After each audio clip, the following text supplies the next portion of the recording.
this story comes alive on a piece of matzah. So something like that, I would have never even imagined tackling before.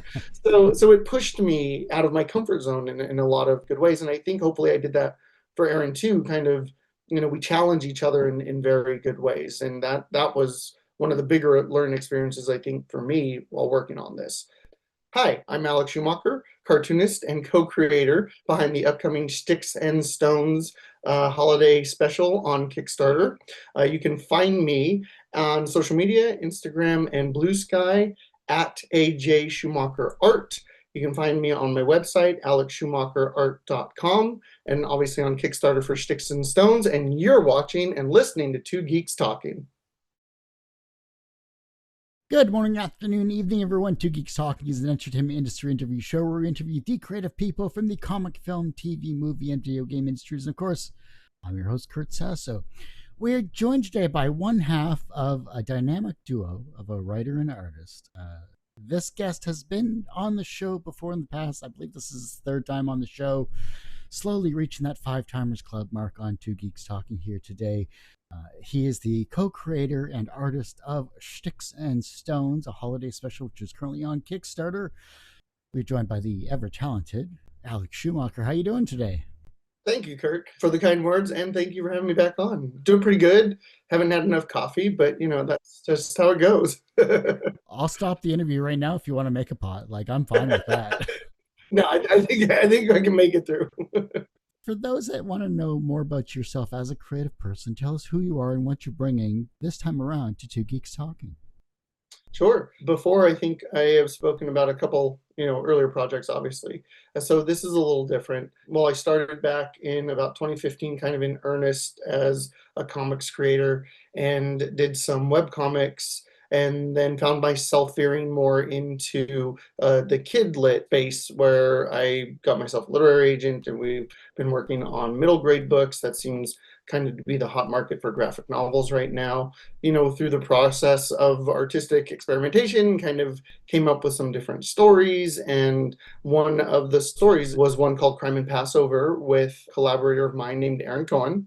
We did that for the Scott Snyder Presents the Cloakroom Anthology, which is a showcase for Scott Snyder's students. Now, Aaron is one of those. I was not, but we did get connected through our friend Tony Wolf, wonderful cartoonist in his own right. And that was the first story for now Schticks and Stones, which is what we're talking about today.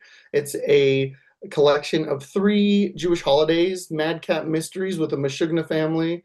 We're aiming for it to be about 32 pages. It's going to have behind the scenes stuff and an interconnecting story. And we're adding 2 new stories along with Crime and Passover, one for Purim and one for Hanukkah. That's awesome. I love it. But if you strip away the holiday context of Schticks and Stones here, what's the core engine of this series? And what kind of story machine are you actually building under the hood? Yeah, it's really about, for us, I think for Aaron and I, it's about connection, it's about storytelling, and it's about relatability in a lot of ways, because for us, especially nowadays, I think, joyful and positive Jewish representation is pretty sorely needed. So that's one aspect of it, obviously. But like you said, take away that kind of artifice of the religion and the holidays, and what we hope there is a relatable story about, big gregarious families feeling like a kid in what can seem sometimes like an adult's only world. And also when you sort of extrapolate from all of the traditions and the cultural aspects, it's really a story about, any kind of big immigrant and, marginalized, whatever kind of community. Our idea has been this relatability in specificity, where we're talking about things that have happened, to us in our lives. But when you do that and you really are honest about that, you find that a lot of people have experienced the same things, because, we like to think of ourselves as humans as these, special snowflakes, and in a lot of ways we are. Sure. But, when we're talking about experiences, and, we have those days where you think, oh, this has never happened to anybody else in the history of the world. Of course it has. It's happened to a lot of people. And when we're honest about that with each other, I think, we find that we have far more in common than we do have things that divide us. So that's a large part of this project for Aaron and I as well. And the representation again is important, but for us it's about, I think he made the joke at one point, it's sort of the jumping on point for people who always want to know about Judaism and were too afraid to ask. So there's that aspect too. But when it comes down to it, yeah, it's about feeling like an outcast, feeling like, you're still trying to find your place in the world, all of those wonderful things that the entirety of the middle grade sort of section of graphic novels and comics is talking about in very real ways with kids, which I think is important. So hopefully we're adding a little bit to that conversation. I think so for sure. Because I mean, my family holiday dinners used to be like we used to go to our grandparents' house, and you'd always have these aunts and uncles, and everyone would try to be one upping each other. Oh, so and so got into law school, Yeah, and so it's like, yeah, I'm in IT. Give me a break here. I'm not a teacher. What do you want from me? right. Like, it is. And you get all those big personalities together, Yeah. and hilarity and chaos is bound to ensue. So that's kind of what we're trying to harness a little bit. But that's good because we need comedy, like you mentioned here. It's a very rough world currently as it is Yeah, for all people in general, for that matter. absolutely. But you both use the phrase "all the Jewish funny, none of the Jewish guilt," which Yeah. I think is a perfect coin of phrase, and that's the perfect tagline for this particular series. How do you keep the sharp tones and specific, family matters and things like you just previously mentioned without sliding into like cheap stereotypes or just easy punchlines? Yeah, that's a great question. And I think that you have to be meticulous and very, intent about what you are portraying, or it's very easy to slide into stereotypes. And I think stereotypes can come in handy at times with storytelling when you are presenting it to an audience that maybe doesn't know a lot about your specific culture or traditions, because it's a shorthand if it's something that they recognize. And we do that just a little bit by using something like Hanukkah that everybody's heard of, so people know menorahs and those kind of things. But the way that you approach it, I think the way that we are executing the stories is kind of the important part, because we're trying to fall way more back on the personalities of the characters and their interrelatability with each other and the smaller moments between them. So, like we were saying before, it becomes less about the religion or the culture or the ideas or whatever that separate us, and more about those tiny moments that we've all experienced in between the big family blowouts or the crazy, dog stealing food off the table, or whatever it is at those gatherings. Yeah. But I think you have to be very mindful about what you're portraying and how you're portraying it, or it is very easy to fall into some kind of stereotype. So how we're doing that, I think one of the ways is, when we have the sort of kidlit all ages category that we're sort of playing to some degree, you kind of have to wrap the cultural aspects and those things in something more, I guess, exciting or entertaining for that age group. So for us, it's doing sort of these Scooby-Doo madcap mysteries around the holidays and playing up the creativity of this kid, Ben, who's our main character, a lot, because that's also, an important aspect of Judaism, like humor and creativity. And not just for Judaism, but it is an important, I think, part of our culture, and people in our community have added a lot to those genres, those artistic milieus. For us, it's more about that, and playing up the funny and playing up the mystery of it all and the whodunit, and this kid who very much lives in his own head, contriving of these situations to kind of entertain himself in these big, adults only family, moments. Yeah. I think it's that for us, where it's not using it as, a cover necessarily, but I think you have to be very intentful on what you're concentrating on, or yeah, it can very easily fall into stereotype. So hopefully we've avoided that a little bit. But also, if we're presenting things, because we do use a lot of Yiddish, which I suppose can be seen as stereotypical in some ways, but we use it to sort of emphasize and punctuate certain moments of humor. And our whole thing is, if reading our stuff causes you to go Google something or learn something new, that's not a bad thing. If you're there for the humor and the mystery and the whatever, that's great too. It's kind of interesting because you're the second creator that I've had on the show that has used Yiddish in their actual comics. Ari Gross is another one that Oh, did sure. some for Yeah. his amazing comic series a couple of years back.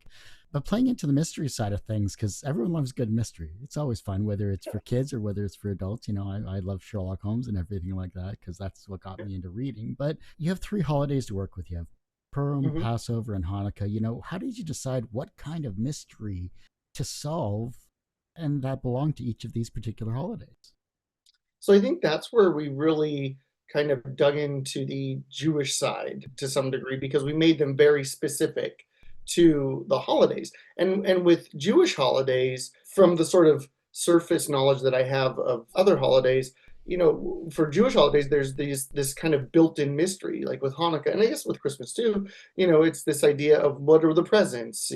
So with Passover, there's this prophet that we have that we leave a seat open for and present a plate for, and they're supposed to show up at some point, and will they or won't they? So there's a lot of mystery that's kind of built in to these Jewish holidays, and I think we were playing those up a little bit to contrive of these storylines that would utilize a lot of what makes those holidays fun and special while still being accessible for everybody.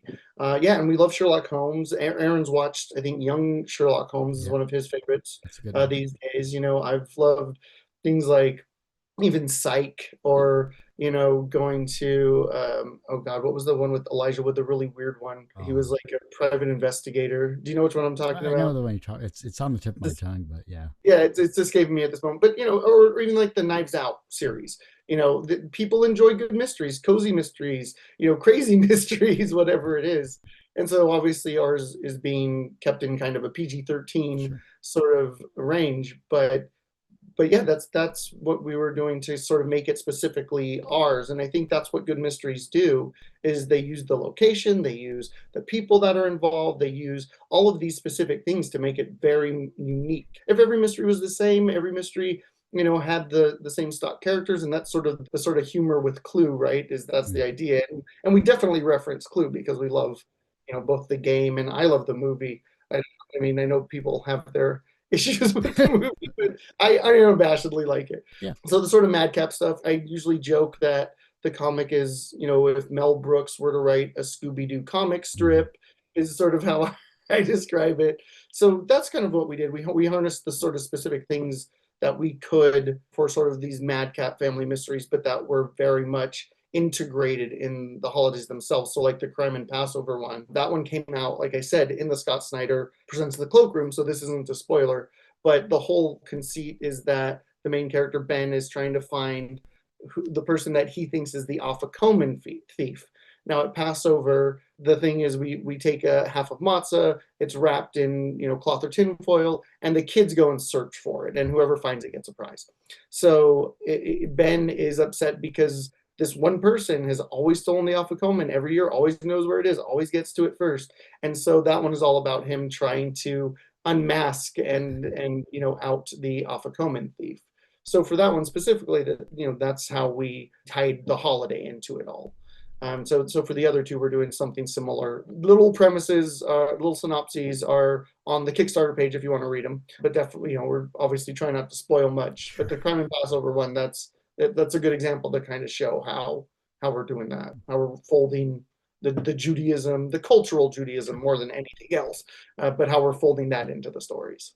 Yeah, I was going to ask that because, and you explained this perfectly, and this leads into my next question, which is, what did that first story of Crime and Passover teach you, and did it change how you wrote the other two in the series? Yeah, so Aaron is the writer on this series, and I came in as artist. So backtrack a little bit. So Aaron is Scott Snyder's student, Mm-hmm. and that's kind of how the opportunity fell into his lap to present this story to get into the anthology. And then our friend Tony introduced us. So Aaron had the story and these characters, and the world felt very familiar to me. These were people that I grew up with. This was a place that I had spent many, many hours running around. So it felt very familiar to me. Just before that, it was hot on the heels of Effects of Pickled Herring, which I know I've come on and talked to you about Mm-hmm. as well. And so that was the same kind of thing, the playing up the sort of cultural Judaism, the Jewish joy, those kind of aspects. So when Aaron sent me the story, when we were introduced, it felt like a very natural, next step, or a very comfortable thing to do, which was right in line, which what I think I was trying to do a little bit with Effects of Pickled Herring. Yeah. And I hadn't collaborated for a very long time. There are lots of reasons that I haven't, but you have to be able to trust people. You have to be able to work well with people, and it can be very hard to do that. You get into creating and it becomes very personal, and it becomes, the ego can get involved. But with Aaron, it was, collaboration was something that I learned could be quite easy when it was the right collaborator. It's very much like, I say it like a band, being kind of a musician in my former life. You have to find people. You could be the best musicians in the world. Sometimes when those musicians get into a band, it's an awful band, because being the best musician doesn't necessarily mean you play well with others. So any kind of art is sort of the same way. And the way that Aaron and I found that we were able to trade ideas, bounce off each other, and then we brought in our colorist, Ralph, who Aaron met through the Kubert School. It was the same thing. It was very quick. We developed a shorthand, very shortly into Crime and Passover. And I was also kind of developing a newer sort of art style, a progression of the art style that I had been using.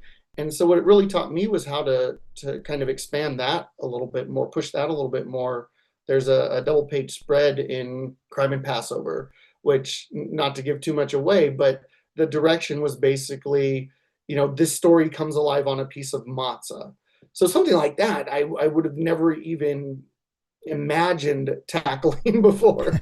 So it pushed me out of my comfort zone in a lot of good ways. And I think hopefully I did that for Aaron too, kind of, we challenge each other in very good ways. And that was one of the bigger learning experiences, I think, for me while working on this. I think we've both been kind of sharpening our skills a little bit with this, but it's also just a joy to work on. That's a huge aspect when you're trying to collaborate with people, is it needs to be enjoyable. If it feels like, I don't know, an impacted bowel or something, it's not going to be the best experience. And some collaborations I've been in can feel a little bit like that. So for me, it was that with Aaron, where it just felt very easy from the get-go. We were able to push each other out of our comfort zones and maybe, improve ourselves a little bit with each other. And I think those are the biggest takeaways for me from Crime and Passover, which is why this is now going to be our third collaboration. The second being another story in a separate cloakroom issue called The Spelling Bee, which is not connected to this, but a lot of fun if you haven't checked it out. People out there. Cloakroom number 5, Spelling Bee.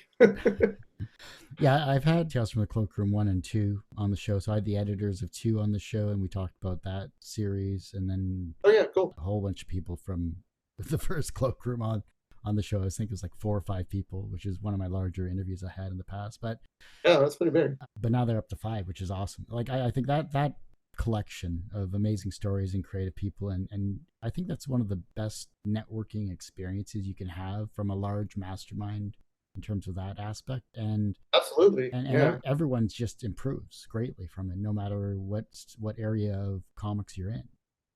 Yeah, and from what I understand, there's sort of different levels that you can purchase for Scott to be like in his class, workshop, whatever it's called. And Aaron basically has his ear, Scott Snyder's ear, whenever he has a new script that he's working on, a new project, and he can send it, and Scott will give him notes and let him know if something's not working, let him know why things are working. And like you said, just I think having that, Aaron's written for a very, very long time. He's been a comics fan for a very, very long time, but he's sort of newer to actually writing comics. And he comes from film and TV, so it's, sort of a hop, skip, and a jump. It's not the steepest learning curve.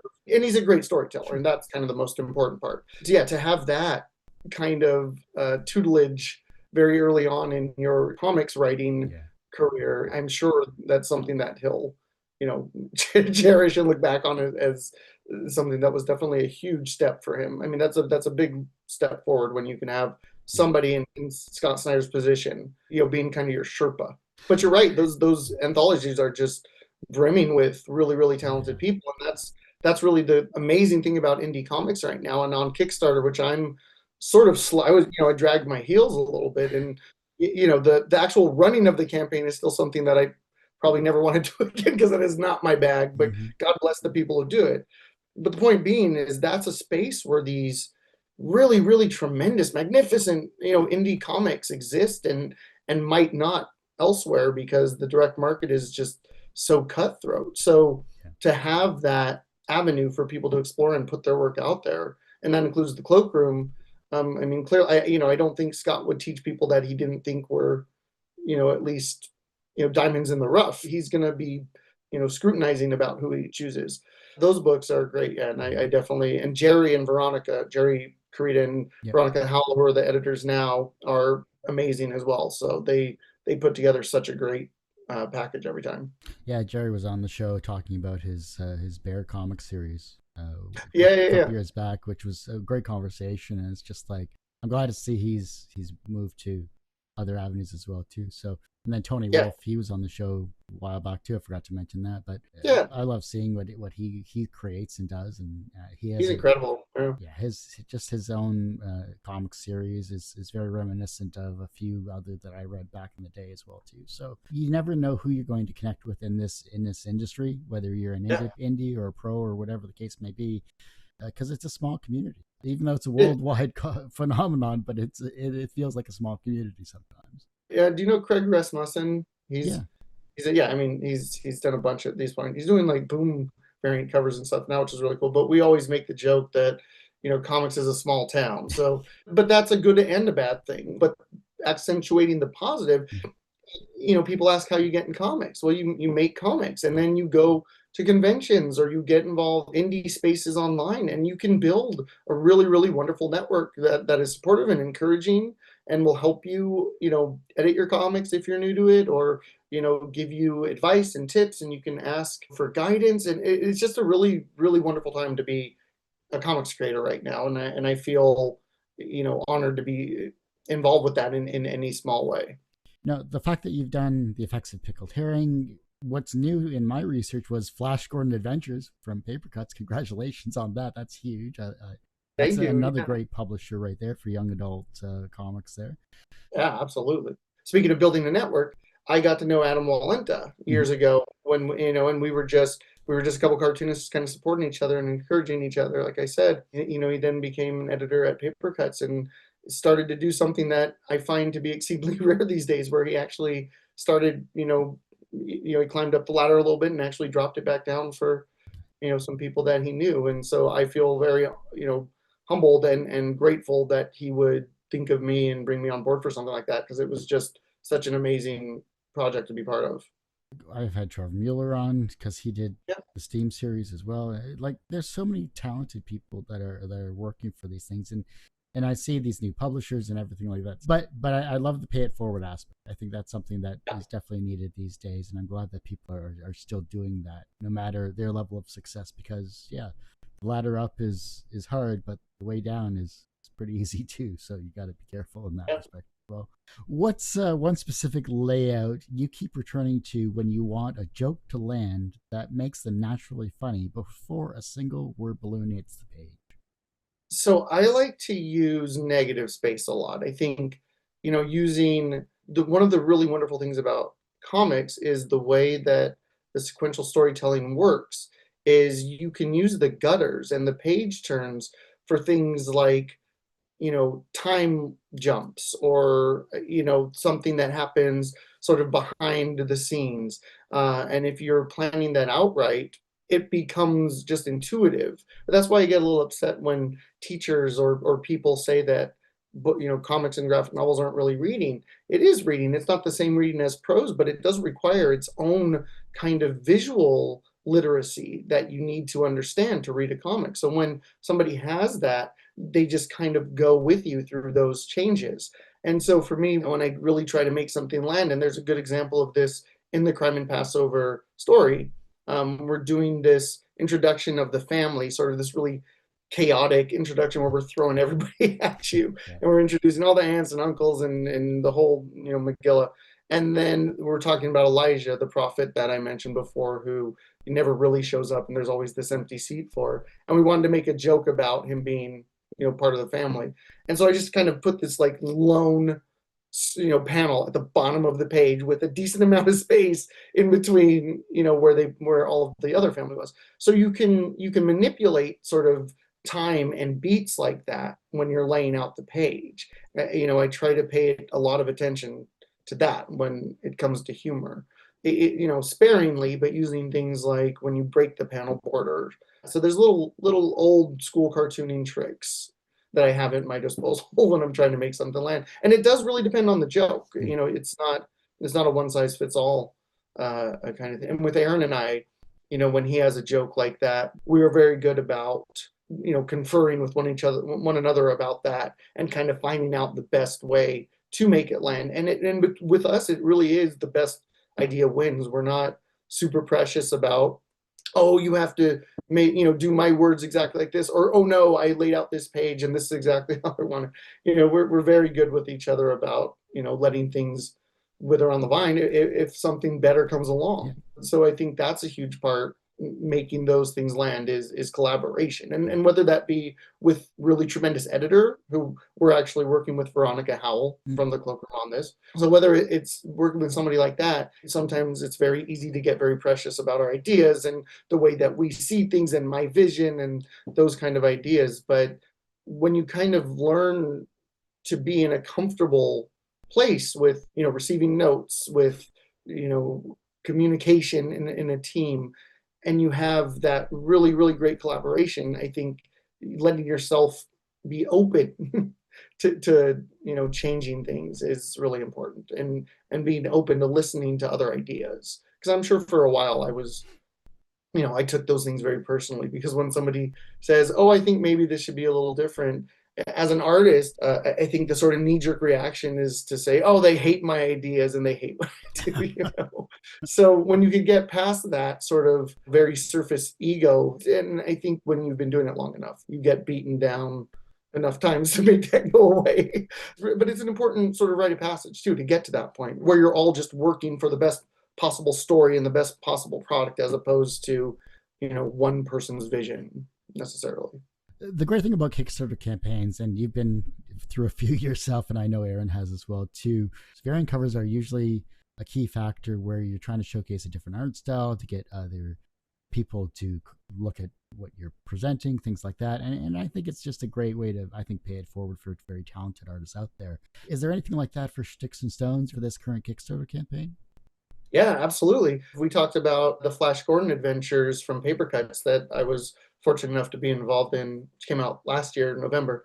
I got to know Mike Kunkel a little bit, who is a cartoonist that I've been in admiration of, in awe of, for 15 years or something. He did Hero Bear and the Kid. He established Astonish from Ink Factory, and he's done a bunch for DC. I think one of the most current ones was Billy Bastion and the Magic of Shazam. So his art style, has always been something that inspired me and, motivated me to be better for this project when we were talking about variant covers, because that is, like you said, something that most, if not every, Kickstarter comic has. And, it happens a lot in the direct market too, but I think when you're trying to do a campaign, it's kind of a requisite.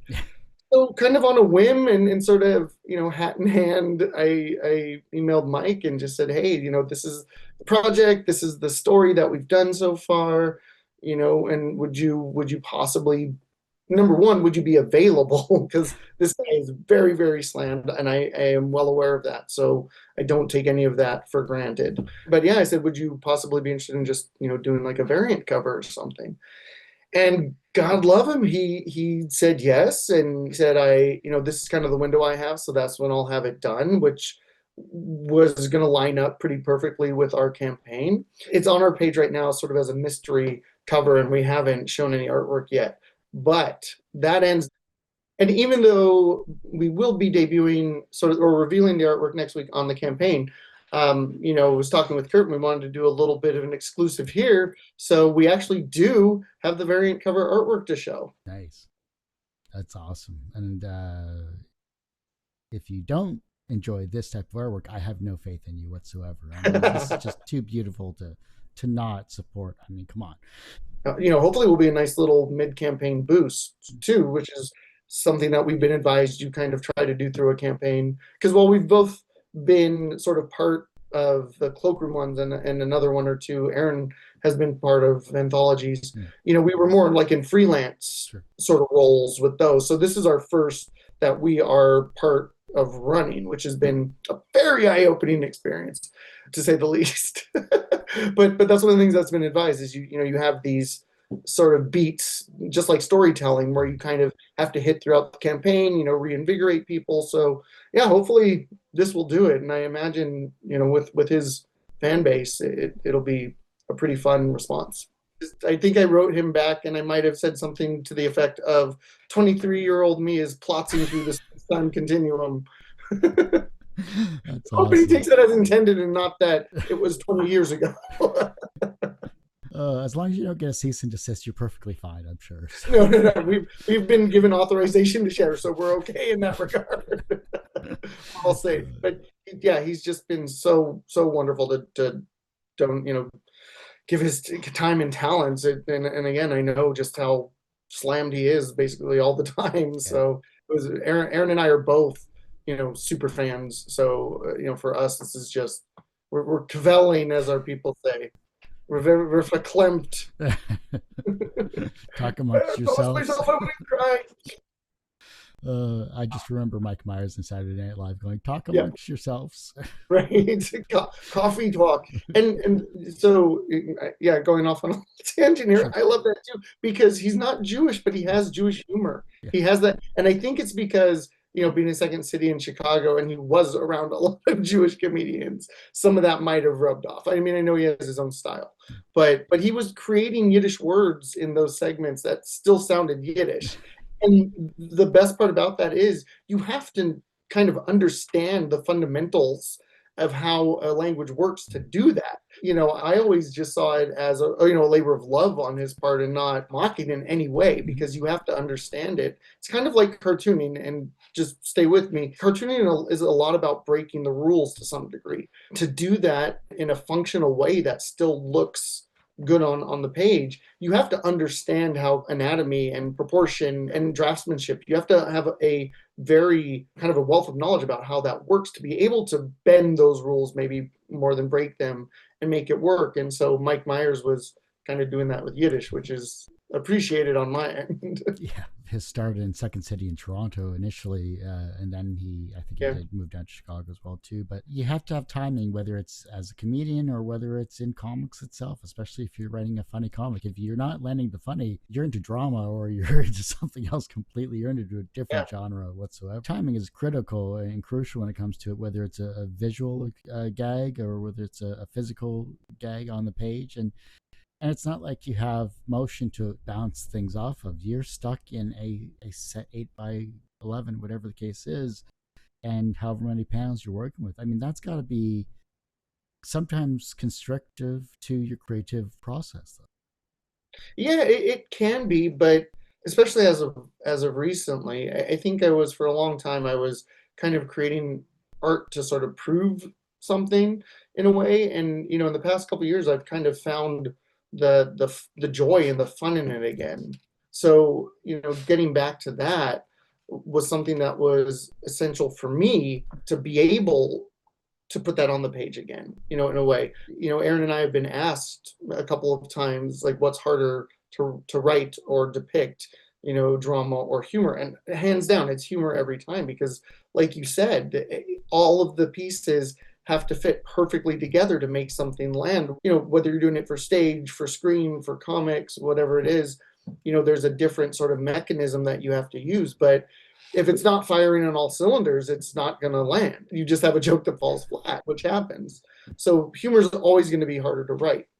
But I think when you have enough of an understanding, I really think an understanding of humanity, and I've had enough conversations with people that just go awry, which is just part of, living in the world. There's a way that you just start distilling that when you've been thinking as a writer or an artist for a while. It just becomes, distilled through that prism of our warped art brains. But you're always kind of, cataloging things like that and thinking of how to manipulate them into a sequence, or so it's something you're always working on, which is why I always emphasize how the importance of like daydreaming or, sitting with ideas before actually doing anything, because those are just as important aspects, writing and storytelling, than actually being productive, because those are moments where your brain is still working on story. Letting ourselves do that, I think, can kind of lead us down some interesting paths too. Who knows? You might take up stand-up comedy afterwards.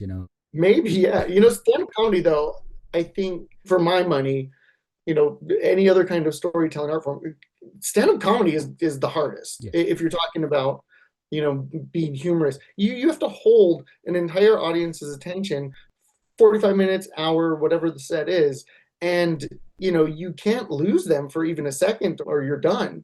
And to be that funny for that prolonged of a time, even though an hour doesn't sound like a long time, to be consistently funny or engaging, it's a lifetime. So I mean, stand-up comedians for me are sort of the gods, for lack of a better term, of humor, because I envy what they do, but I don't envy doing it every night. I mean, you just have to love it if you're doing it, I suppose, because it's got to be so nerve-wracking every night. Do you have 3 comics that have influenced your humor when it comes to your style of comic creation? Yeah, Aaron and I both, I think, were realizing how much Harvey comics, not necessarily one specific line, but just that whole company's catalog has inspired us, and specifically visually, I think, in this project, but sort of the gentle humor finds its way under your skin and becomes kind of a nostalgic thing. But so Harvey comics, for both of us, I think we realized with Schticks and Stones, that kind of in our comics DNA, even in a sort of subtle or subconscious way. Madman, for me, by Mike Allred, is probably one of those that he just combines everything and does it perfectly, in my opinion. So Mike Allred, for me, is one of my favorites, and he's a music guy too, which is something that I always love. I think a lot of comics people are, really, if they're not musicians, they're at least music lovers. Yeah. His expressiveness of his characters and the sort of, I think he's got to be very inspired by animation too, because he has that sort of line of motion and the movement of his characters too, which plays integral roles when you're doing humor too. And probably Calvin and Hobbes, either Calvin and Hobbes or Pogo. Between those two, those are probably my 2 favorite, because comic strips is another one, is another medium or format that Aaron and I both grew up loving. Probably you too, you grew up with. Yeah. We grew up with newspaper comics and the Sunday Funnies, and then those were made into animated specials. There's kind of that through line for us too, where we loved comic strips, they got made into holiday specials. Hey, we should make a holiday special. And Aaron had the initial idea, but then we, the sort of more we built it out, that really, I think, was the genesis for both of us, is remembering all of those from childhood. I guess maybe in a selfish way or self-serving way, which is fine in the arts, I think. Yeah. When it's not offensive, we wanted to make a holiday special with our characters. You've just come full circle from the very first question to this one here. I don't think I can add anything else more to this, to be perfectly honest. That was a great way to wrap things up, man. This is awesome. Awesome. Thanks, man. It's so great to be back on. For those that want to support, of course, Schticks and Stones and yourself as creative people, how can they help? Where's the Kickstarter? And anything else you'd like to promote? If you just do schticksandstones.com, that'll take you to the Kickstarter, but you can also go to Kickstarter and find Schticks and Stones. We're actually named one of the projects that Kickstarter loves, which was really cool. Aaron and I both have links on our social media, both Instagram and Blue Sky, my website. Yeah, the Flash Gordan Adventures, Volume 2 is great anthology and features people like Mike Kunkel and Stan Sakai and Ryan Estrada and just this litany of amazing cartoonists. That was really cool. The Punk Taco Adventures came out earlier this year, which is Adam's creation, and he brought a few people on to, including Chuck D of Public Enemy. So I'm in a book with Chuck D, which is awesome. Kind of wild. Those are 2 more recent projects that I would love to see get some more support and love. Leave reviews if you can. And then, I'm working on a couple things with my agent. So, people can subscribe to my newsletter for free on my website. I also have links on social media. I'm trying to be much better these days about announcing and updating, because having an 18-month-old, the past year has been a little bumpy for updates, but I think I'm getting back into a groove now. So That's awesome. Well, congratulations, by the way. thank you. May you not lose your hair for another 40 years. So Yeah, hopefully, no, this is a wig, so it's already gone. Well, I hate to say it, but that ends this particular episode of Two Geeks Talking. Alex, thank you again so much for being on the show. I greatly appreciate it. Go support this amazing Schticks and Stones series, sticksandstones.com. It's on the lower third there. It's also going to be in the show notes as well, too. Alex has amazing artwork and comics that he's created over the years, and I can't wait to see what else he has coming on down the pipe. So you're always welcome to come back on the show, Alex. I really greatly appreciate you. Thank you so much, Kurt. It's always a pleasure, and I will be happy to take you up on that. But your time today helping us support this campaign is very greatly appreciated. Oh, anytime for sure. Like I said, that ends this particular episode of Two Geeks Talking. You can, of course, find this interview and over 1,200 plus others, because I've lost count, on our YouTube channel, youtube.com/TGT Media. The podcast you can find by searching Two Geeks Talking. That's TWO Geeks Talking. Wherever you get your podcasts, on Podbean, iTunes, Spotify, whatever else the other popular platform is these days. Who knows? I'm on whatever the kids are using. Yeah, well, yeah, exactly. Stream it to the brain, whatever the case may be. I appreciate the downloads and all that stuff. And as I say every week, everyone has a story to tell. It's up to me to help bring that out. Thanks for listening and watching on Two Geeks Talk.